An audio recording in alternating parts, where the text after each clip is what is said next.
Hello everyone, I'm Dave Duplay, founder and CEO of h360. November is National Family Caregivers Month.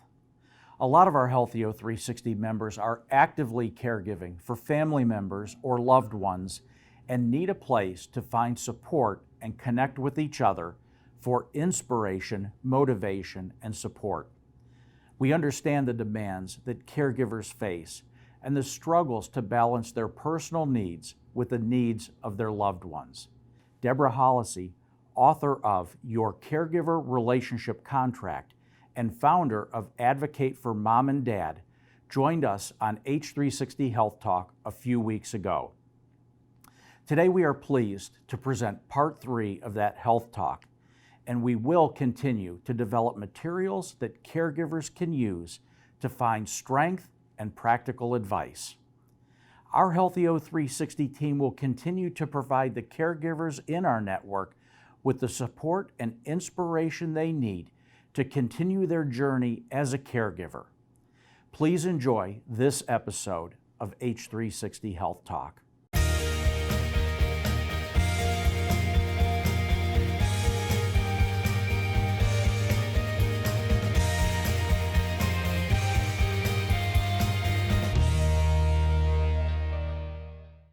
Hello everyone and welcome back to H360 Health Talk. We're here with Debra Hallisey, author of Your Caregiver Relationship Contract and founder of Advocate Mom and Dad. Debra, it's great to see you again. Thank you. Thank you for having me back. It's good to see you. Talk to me about, you and I have had this conversation a couple of times now about caregiver burnout and how, if you're a caregiver, it's hard to recognize, I think, some of the signs. Mm-hmm. You're so consumed and it's taking up so much of your time. And I've seen caregivers, I've seen their health decline. Mm-hmm. I've seen them gain weight because they're not either eating properly or they're not exercising like they used to. Mm-hmm.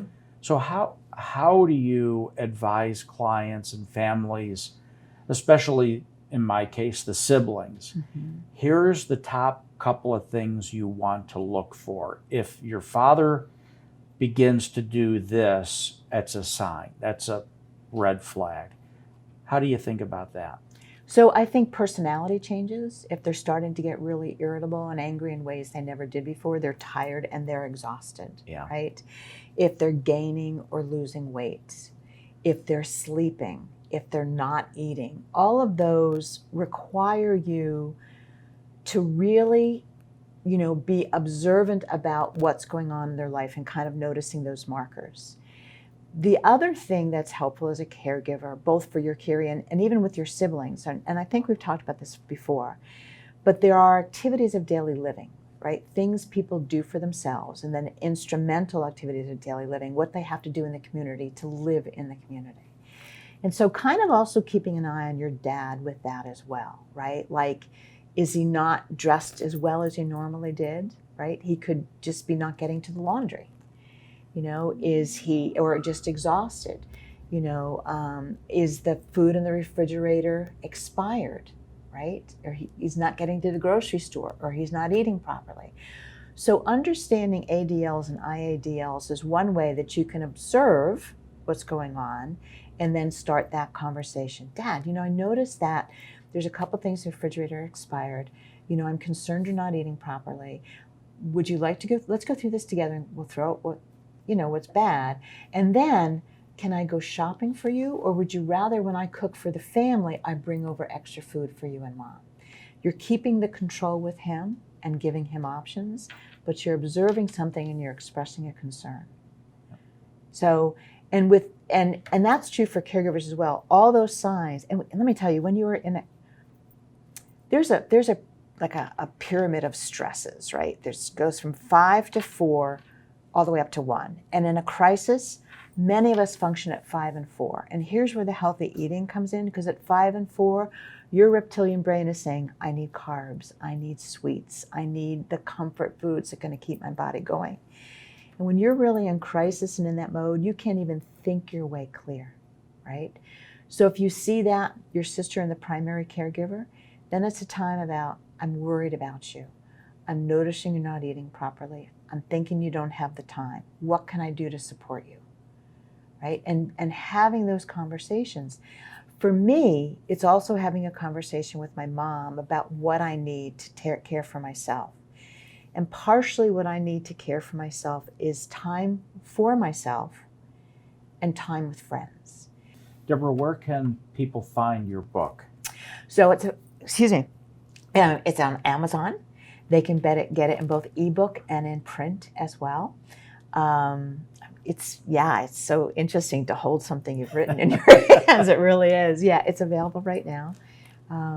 I would say if you buy it on Amazon and you like it, please leave me a review, because that really matters in terms of search, and it helps me to go back and look at them and see where maybe there's an additional topic I might want to write about, or what was helpful or not helpful. Sure. When you set out to write the book, and there's many books on caregiving, what was your goal? How did you want this book to be different than other books that maybe you picked up when you first got into caregiving? Yeah. And you looked at it, and you used it as a guide. Yeah. How does your book differ? So I think, well, and I cannot even think, I can tell you, so many people thought, I never thought about a relationship being a contract. That's really a different way of looking at it. One of the things that allows you to do, I hope, is take a little bit of the emotion out as well. Right? It's a very tough thing to do. It's a very tough thing to do. But my hope is that when you think about it that way, and in terms of the relationship, that you can maybe take a step back and not be as emotional about all the things, and think, no, I really can co-create this. I really can. The writing itself, the book itself is really interesting. 3 years as a blogger, there were about 5 blogs that through the years have just resonated with people. They commented on social media, they commented on the blog, we talked about it when I met them. And that really became the nucleus for the book. Yeah. The one thing I think it's important, and the book delivers on, is the actionable things that you can do, right? Yeah. The way that you think about the checklists and the things that you have to make sure get accomplished, and how you interact with siblings and friends. There's so many things in here that you can benefit from. Good job all the way around. Thank you. It was really important to me to make it practical, and that's probably my training background. And if I will say, if you buy the ebook, there are direct links to my website where you can download everything in terms of the worksheets and the questions and stuff like that. So you don't have to recreate it, you can download it. So I have to ask you this question. So how do you prepare caregivers for life after caregiving? Oh, golly, yeah.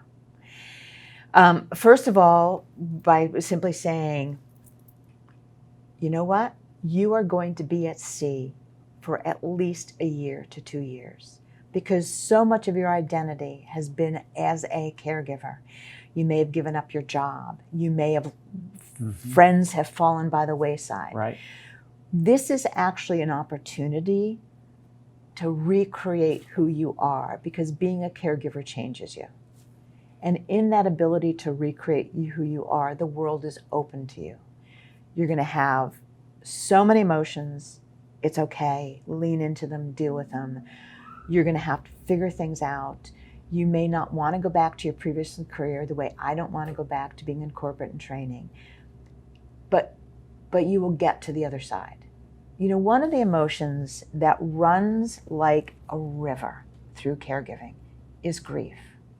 Anticipatory grief, as we see our loved one health decline, as we see their world get smaller as they lose people.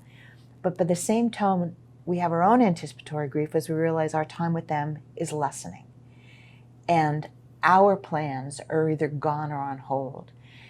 That anticipatory grief doesn't change. It goes to grief when caregiving is over. And part of it is you're really grieving the life you had, as hard as it was. There were moments of joy in that, and you're grieving that. And that's why lean into all the emotions. Don't be hard on yourself. It's going to take you a year or two to really figure this out. Yeah. When you get up that next day and that person's not there any longer to care for, it's like, what do I do, right? And that may start when you can no longer care for them at home, but they go into a facility. How do you now structure that day if everything's been about that person? You still have absolute responsibilities. You still go and visit. You still do pay all the bills. But life is different. And do you feel guilty about putting them in a facility? Right? Probably. Maybe. There is a lot of guilt that comes with that. There is a lot of guilt that comes with that, right? Even if your loved one says, no, I want to do this, right? So there's all the emotions you felt during caregiving, you will continue to feel after it in a different way and need to be processed differently. Yeah. I think, it'd be an interesting study, but I would assume that most people would want to pass in their home surrounded by the things that they love and the things that are theirs, and not in a, kind of in a hospital or facility. Yeah. Sometimes it's possible and sometimes it's not. And I will tell you, it's really hard on the family. The cousin we just lost was on hospice at home. What people don't understand, this is the biggest myth, is hospice doesn't come in your house and care for them 24/7. You have an aide that comes in for 2 to 4 hours a day to bathe them, help you understand how to administer medications, but you really do all the work, right? That's hard. Not everybody can do that, and that's okay. Yeah. Debra, I'm going to give you the last word. Any final thoughts? Any words of wisdom from your years of caregiving that you can boil up into a final closing statement? I will tell you that I so believe in the concept of this book because through the years I have worked it. My mom and I struggled growing up. My dad and I had a really great relationship. Like many mothers and daughters, my mother and I struggled. I never expected to get to the wonderful relationship I had with my mother that I do now. We are a team and we talk about stuff and we laugh about stuff. We still get mad and we still get hurt, but we realize that we can talk about it and we can be stronger together. And I got to tell you, I never expected that. Great book, Your Caregiver Relationship Contract, How to Navigate the Minefield and New Roles and Expectations. Debra, thanks for coming in. Thank you for having me. Thank you so much.